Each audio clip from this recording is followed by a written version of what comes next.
Europe का एक देश इटली, जो पुनर्जागरण का केंद्र था, जहाँ से संपूर्ण यूरोप में पुनर्जागरण का विस्तार हुआ, वो देश किस तरह से बिखरा हुआ था और किस तरह से वो यूनाइट हुआ, उसकी बात करेंगे इस वीडियो में। इटली एक प्रायद्वीपीय देश है, यानी ये 3 ओर से समुद्र से घिरा हुआ है। इस पेनिनसुला का नाम पेनिनसुला इटालिका है, जिसे एपिनाइन पेनिनसुला भी कहा जाता है, और इसके नॉर्थ में आल्प्स पर्वत है। इस तरह इटली की भौगोलिक स्थिति संपूर्ण यूरोप से अलग है। इसकी इसी पृथक भौगोलिक स्थिति का इसके कल्चर और सोसाइटी पर भी असर पड़ा है। इटली की हिस्ट्री, कल्चर और लैंग्वेज के अलग होने के कारण ही इटली के लोग एकीकरण चाहते थे। इस यूनिफिकेशन को इटालियन लैंग्वेज में रिसोर्जिमेंटो कहा गया। फ्रांस की क्रांति के साथ ही नेपोलियन का उदय हुआ। नेपोलियन ने साम्राज्यवादी नीति अपनाई और यूरोप के कई क्षेत्रों पर अधिकार कर लिया, जिसमें इटली के भी कुछ क्षेत्र थे। नेपोलियन के इन्वेजन से पहले इटली 10 स्टेट्स में बटा हुआ था, जैसे सार्डिनिया, मिलान, वेनिस, इनाओ एंड लूका। 1796 में नेपोलियन के अंडर फ्रेंच आर्मी ने सबसे पहले सार्डिनिया पर अटैक किया और सार्डिनिया 2 हफ्तों के अंदर ही हार गया। इसके बाद उसने मिलान पर अटैक किया, जहां उसका लोगों ने खुले तौर पर स्वागत किया, यानी मिलान में नेपोलियन को कोई युद्ध नहीं लड़ना पड़ा। इस वक्त तक ऑस्ट्रिया ने भी इटली के कई उत्तरी क्षेत्रों पर अधिकार कर लिया था। नेपोलियन ने ऑस्ट्रिया को भी हराया, इसीलिए 1797 में ऑस्ट्रिया और फ्रांस के मध्य एक संधि हुई, ट्रिटी ऑफ कॉम्पो-फोर्मियो। इस संधि के तहत ऑस्ट्रिया को नदर्न इटालियन स्टेट, वेनिस और कुछ अन्य क्षेत्र फ्रांस को देने पड़े। नेपोलियन ने नदर्न इटली के क्षेत्रों को मिलाकर सिजलपाइन रिपब्लिक नामक नया राज्य बनाया, जो 1797 से 1802 तक ही रहा। इसके अलावा इटली के कई दूसरे क्षेत्रों पर भी नेपोलियन का अधिकार था। 1815 में वाटरलू के युद्ध में नेपोलियन की हार के बाद नेपोलियन का पतन हो गया। नेपोलियन का इटली पर अधिकार रहते हुए लोगों में नेशनलिज्म की भावना जागृत हुई। 1814 से 1815 में वियना कांग्रेस का आयोजन किया गया। इसका उद्देश्य था नेपोलियन द्वारा यूरोप में किए गए परिवर्तनों को वापस पहले जैसा करना। इस कांग्रेस में रूस, ऑस्ट्रिया और प्रशिया जैसे राजतंत्र वाले देशों का प्रभुत्व था। ये देश कभी नहीं चाहते थे कि यूरोप के किसी देश में नेशनलिज्म को बढ़ावा मिले। नेशनलिज्म जागृत होने का मतलब होता राजतंत्र की समाप्ति। इसी उद्देश्य से इस वियना कांग्रेस ने इटली के लोग क्या चाहते हैं, इसकी अवहेलना करते हुए इटली को अलग अलग राज्यों में बांट दिया। नदर्न इटालियन स्टेट्स, लोम्बार्डी और वेनिस ऑस्ट्रिया के प्रत्यक्ष नियंत्रण में किए गए, यानी अब इन पर ऑस्ट्रिया का अधिकार हो गया। पार्मा, टस्कनी और मोड्रेना को भी ऑस्ट्रिया के नियंत्रण में किया गया, लेकिन इन पर ऑस्ट्रिया का इनडायरेक्ट कंट्रोल रखा गया, यानी इन स्टेट्स को कुछ पावर्स दी गई। सदर्न इटालियन स्टेट्स में सिसिली और नेपल्स फ्रांस के बोरबोन डायनेस्टी के अधीन किए गए। रोम क्योंकि एक धार्मिक क्षेत्र था, इसीलिए इसे पोप के अधीन किया गया, लेकिन फ्रांस की सेना यहाँ विद्यमान रही। पिडमोंट और सार्डिनिया को स्वतंत्र रखा गया।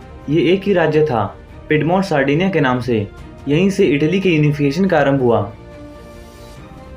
इटली के एकीकरण में 4 लोगों का महत्वपूर्ण योगदान है, जुसेप्पे मैज़नी, गैरिबाल्डी, काउंट कावूर और पिडमोंट सार्डिनिया के शासक विक्टर इमैनुअल II। 1800 से 1831 के बीच कई गुप्त संगठन बने, जिनका उद्देश्य था इटली से इन फॉरेन पावर्स को बाहर फेंकना। 1800 में ऐसे ही एक ऑर्गेनाइजेशन की स्थापना हुई, कार्बोनारी संगठन। इस संगठन ने 1820, 1831 और 1848 में कई विद्रोह किए। दरअसल 1820 में स्पेनिश क्रांति हुई, उससे प्रभावित राष्ट्रवादियों ने इटली में भी कई विद्रोह किए, लेकिन इसे दबा दिया गया। मैज़नी 1830 में कार्बोनारी ऑर्गेनाइजेशन में शामिल हुए। मैज़नी इस संगठन के काम करने के ढंग से खुश नहीं थे, इसीलिए उन्होंने 1831 में यंग इटली नामक एक अलग ऑर्गेनाइजेशन बनाया। मैज़नी इटली को एक डेमोक्रेटिक रिपब्लिक बनाना चाहते थे। 1831 में उन्होंने विद्रोह किया और सजा के तौर पर उन्हें इटली से निष्कासित कर दिया गया। कुछ समय बाद मैज़नी वापस आ गए और यंग इटली की मदद से 1848 में रोम पर अधिकार कर दिया और रोम को रिपब्लिक घोषित किया। लेकिन फ्रांस के नेपोलियन III ने सेना भेजकर दोबारा रोम पर अधिकार कर लिया। इसके बाद फ्रांस और पिडमोंट सार्डिनिया के मध्य प्लोम्बेरियस एग्रीमेंट हुआ, जिसमें इन दोनों राज्यों ने आपस में लड़ने की बजाय ऑस्ट्रिया के खिलाफ युद्ध छेड़ दिया। उस समय पिडमोंट सार्डिनिया के शासक चार्ल्स एल्बर्ट थे। उन्होंने 1848 में घोषणा की कि सभी का एक ही कर्तव्य है कि ऑस्ट्रिया के खिलाफ युद्ध छेड़ दें।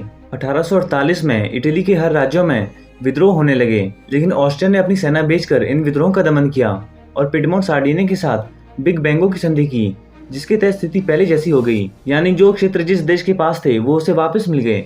इन विद्रोहों के बाद मैज़नी को दोबारा निष्कासित किया गया। इस बार उन्हें अमेरिका निष्कासित किया गया, जहां 1872 में उनकी मृत्यु हो गई। गैरिबाल्डी एक क्रांतिकारी जिन्होंने इटली के एकीकरण में महत्वपूर्ण योगदान दिया। उन्होंने मैज़नी के साथ मिलकर 1831 की क्रांति की थी। 1831 में जहां मैजनी को फ्रांस निष्कासित किया गया, वहीं गैरिबाल्डी को साउथ अमेरिका निष्कासित किया गया। हालांकि बाद में कावूर की मदद करने के लिए गैरिबाल्डी वापस आ गए। अब काउंट कावूर का समय आया। कावूर एक कूटनीतिक व्यक्ति थे। पिडमोंट सार्डिनिया के शासक विक्टर इमैनुअल सेकंड ने कावूर को अपना प्रधानमंत्री बनाया। कावूर का उद्देश्य इटली का एकीकरण करना था।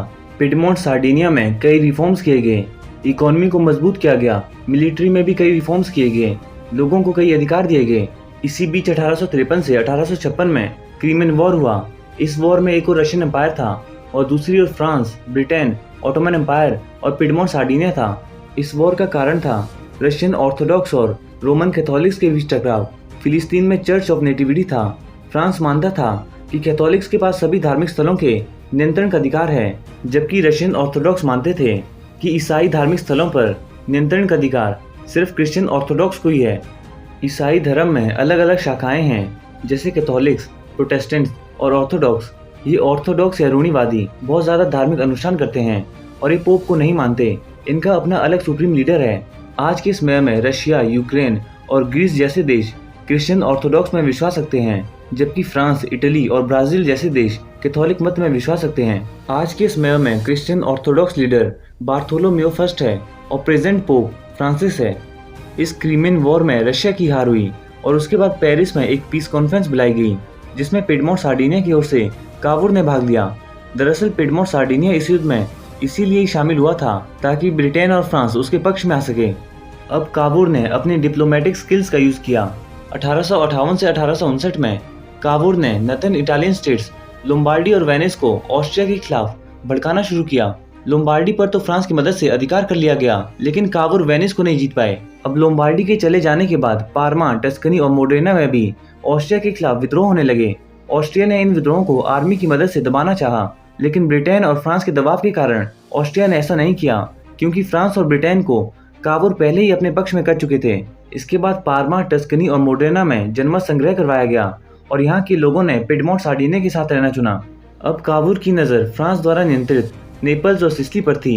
कावूर ने फ्रांस के साथ और बेहतर संबंध स्थापित करने के लिए सीमावर्ती क्षेत्र सेवॉय और नीस फ्रांस को सौंप दिए। इस वक्त तक गैरिबाल्डी भी साउथ अमेरिका से आ चुके थे। नीस, जो कि गैरिबाल्डी का जन्म स्थान था, उसे फ्रांस को सौंपने के कारण गैरिबाल्डी कावूर से नाराज थे। वे नीस को वापस पाना चाहते थे, लेकिन दक्षिण में सिसिली और नेपल्स में विद्रोह के कारण उन्होंने अपना रुख इन विद्रोहों की ओर मोड़ा। गैरिबाल्डी ने 1000 रेड शर्ट सैनिकों के साथ मिलकर सिसिली और नेपल्स पर अधिकार कर लिया। गैरिबाल्डी मैजनी से प्रभावित थे। वे इटली को रिपब्लिक बनाने के समर्थक थे, इसलिए उन्होंने सदर्न इटली को अलग कर दिया। लेकिन किंग विक्टर इमैनुअल और कावूर के समझाने पर गैरिबाल्डी मान गए। इस तरह सिसिली और नेपल्स पिडमोंट सार्डिनिया में शामिल हुए। कावूर और गैरिबाल्डी के संबंध हमेशा से ही विवादास्पद थे। कावूर ने गैरिबाल्डी को एक असभ्य व्यक्ति कहा और गैरिबाल्डी ने कावूर को एक नीच षड्यंत्रकारी कहा।